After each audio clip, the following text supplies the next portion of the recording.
अपना पूरा जीवन भारत के गरीब लोगों को समर्पित करने वाली मदर टेरेसा को आज कौन नहीं जानता। एक संपन्न परिवार में इनका जन्म हुआ, फिर भी पूरा जीवन भूखे गरीब बच्चे बूढ़े और तड़पते लोगों की सेवा की। उन्होंने अपना देश मैसेडोनिया 18 वर्ष की उम्र में ही छोड़ दिया। इसके बाद यानी मरते दम तक कभी भी अपने घर वालों से मिलने नहीं गई। दोस्तों 1920 में वह भारत आई और यहीं से यानी 1931 को नन की ट्रेनिंग ली और कोलकाता के स्कूलों में काम करना भी शुरू कर दिया। लेकिन भारत के गरीब लोगों की दशा देखकर उन्हें बहुत दुख होता था। सन 1946 में दार्जिलिंग रिट्रीट के दौरान उन्होंने कहा था कि उन्हें भगवान का संदेश मिला है कि इस देश में गरीब लोगों की सेवा करनी है, उनकी मदद करनी है। इस काम को पूरा करने के लिए उन्हें 2 वर्ष का समय लग गया। मदर टेरेसा को सीधा साधा जीवन जीने की आदत थी, लेकिन झोंपड़ी में रहना पड़ा और भीख मांगकर उन्होंने लोगों का पेट भी भरा। कई बार तो उन्होंने ये भी सोचा कि क्यों ना कॉन्वेंट वापस चली जाएं, क्योंकि सलम की ज़िंदगी काफ़ी मुश्किल थी। पर वो टिकी रही, डटी रही।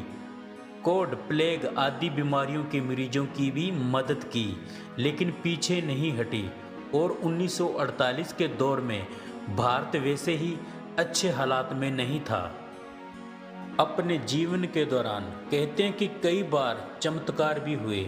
एक फ्रांसीसी लड़की जिसने कहा था कि वह मदर टेरेसा के एक पदक को छूने से ही उसकी पसलियां ठीक हो गई। वहीं एक फिलिस्तीनी लड़की ने बताया कि वो सपने में मदर टेरेसा को देखने के बाद हड्डी के कैंसर से उबर गई।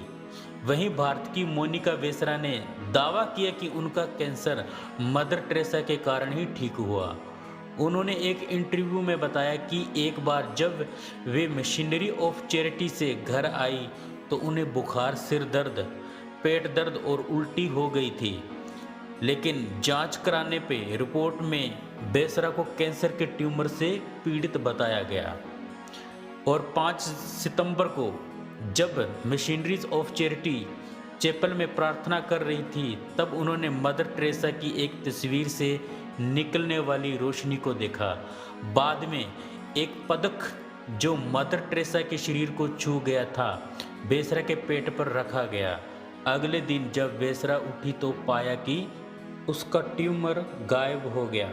मदर टेरेसा ने पूरी जिंदगी लोगों की सेवा की, इसलिए भारत सरकार ने उन्हें भारत रत्न की उपाधि से सम्मानित किया और शांति का नोबेल पुरस्कार से भी सम्मानित किया गया। मदर टेरेसा भले ही आज हमारे बीच में ना हो, लेकिन पूरे यूनिवर्स में आज भी उन्हें याद किया जाता है।